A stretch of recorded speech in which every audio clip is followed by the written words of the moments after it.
Welcome to Full Sail Live. We've got a stellar lineup for you today. First up, we're diving into the new look 76ers with Paul George. Was he the piece they needed all along? Next, NFL insider and Steelers Depot lead correspondent John Grill joins us to debate the burgeoning QB battle between Russell Wilson and Justin Fields. Who's coming out on top?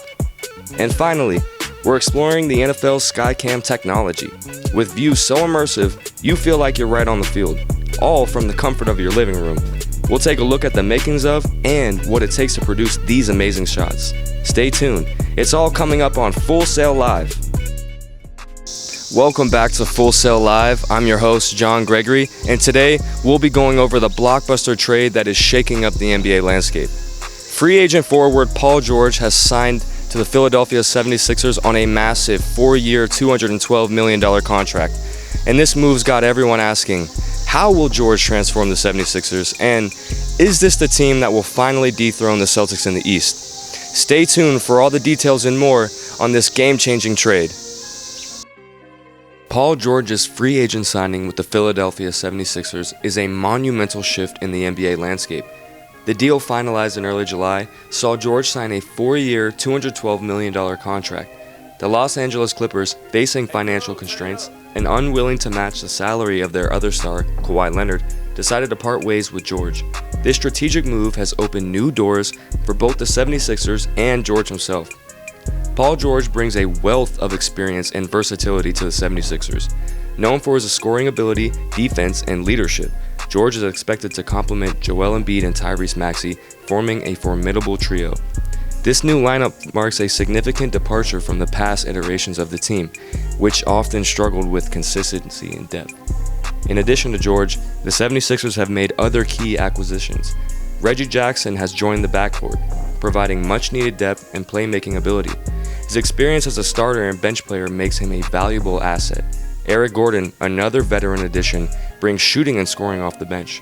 His contract, partially guaranteed, gives the 76ers financial flexibility while ensuring they have a reliable scorer. This revamped roster is poised to be more competitive than previous 76ers teams. In the past, the 76ers have had strong individual talents but often lacked the cohesive unit needed to advance deep into the playoffs. With George, Jackson, and Gordon, the team now has a blend of star power and depth, addressing one of their biggest weaknesses. The big question remains, can this new look 76ers team dethrone the Boston Celtics in the Eastern Conference? The Celtics, known for their depth and balanced attack, have been a dominant force. However, the 76ers' new acquisition provided them with the firepower and versatility needed to challenge Boston. George's defensive prowess and scoring ability, combined with Embiid's dominance in the paint and Maxey's emerging talent, create a well-rounded and dangerous team. Will Paul George be the missing piece that propels Philadelphia to the top of the Eastern Conference? Only time will tell, but the excitement and potential are undeniable. Up next on Full Sail Live, we welcome back NFL expert John Grill. He'll give us the inside scoop on the Steelers' heated QB battle between Russell Wilson and Justin Fields. You won't want to miss this. Welcome back to Full Sail Live. I'm your host, John Gregory, and today we welcome back a special guest to the show. He's one of the most esteemed voices in NFL reporting. Ladies and gentlemen, the lead correspondent of Steelers Depot, John Grill. John, thanks for returning to the show. Thank you for having me. It's good to be here. Let's get right into it. John, the Steelers have quite the quarterback situation going into next season, especially considering how the quarterback room looked last year. Can you kind of give us an overview of how the quarterback battle is going so far this offseason? Well, sure. It's been a complete makeover from last year. You know, all three all-new quarterbacks with Russell Wilson, Justin Fields, and Kyle Allen.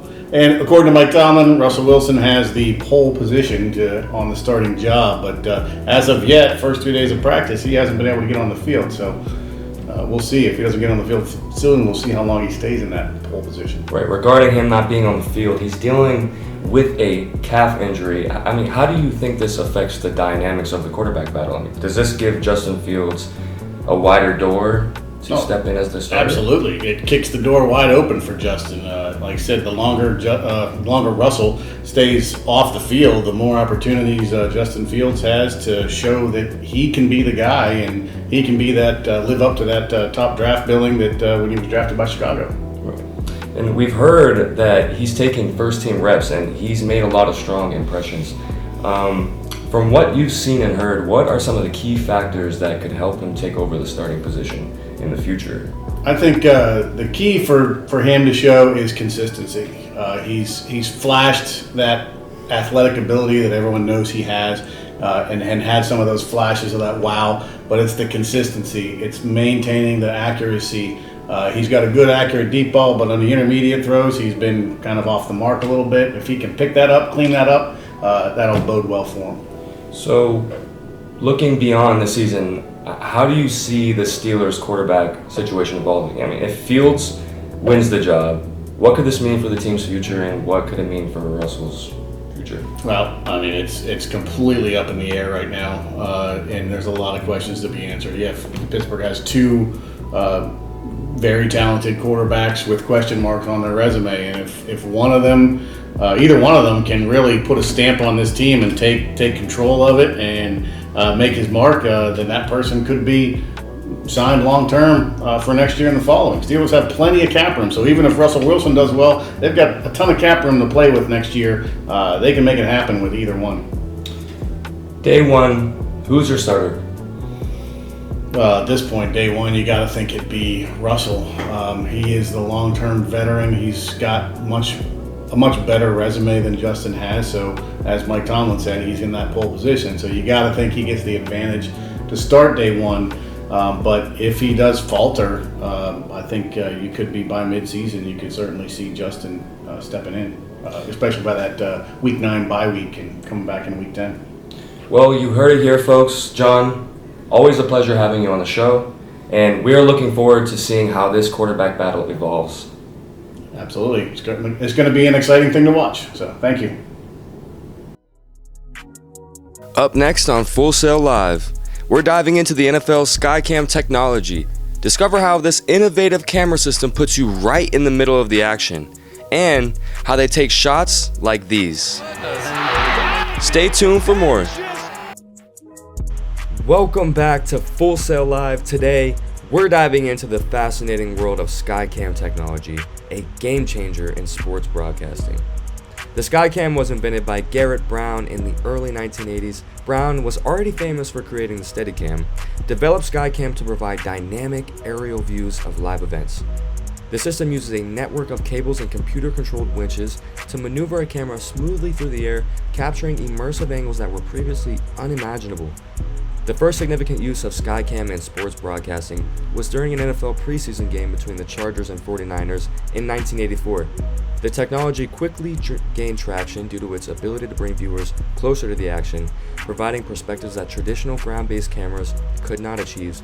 Networks like NBC, CBS, and Fox embraced Skycam and integrating it into their primetime football broadcasts, including Thursday night. Now, setting up Skycam at games is a complex process. The system involves anchoring cables to strategic points around the stadium, such as the four corners of the field. These cables are then connected to motorized winches that control the tension and movement of the camera. The camera itself is stabilized and operated by a computer, allowing it to glide smoothly over the field, capturing play from an optimal vantage point. During a game, the Skycam operator works in conjunction with the broadcast director to ensure the best shots are captured. The operator can move the camera in 3 dimensions, providing sweep, panoramic views, close-up action shots, and everything in between. The versatility makes the Skycam an invaluable tool for enhancing the viewer's experience, making them feel like they're right on the field. Skycam's impact on sports broadcasting is undeniable. It has not only changed how we watch football, but has also adopted to other sports and live events. By providing unique and engaging perspectives, Skycam has set a new standard for what viewers expect from live sports coverage.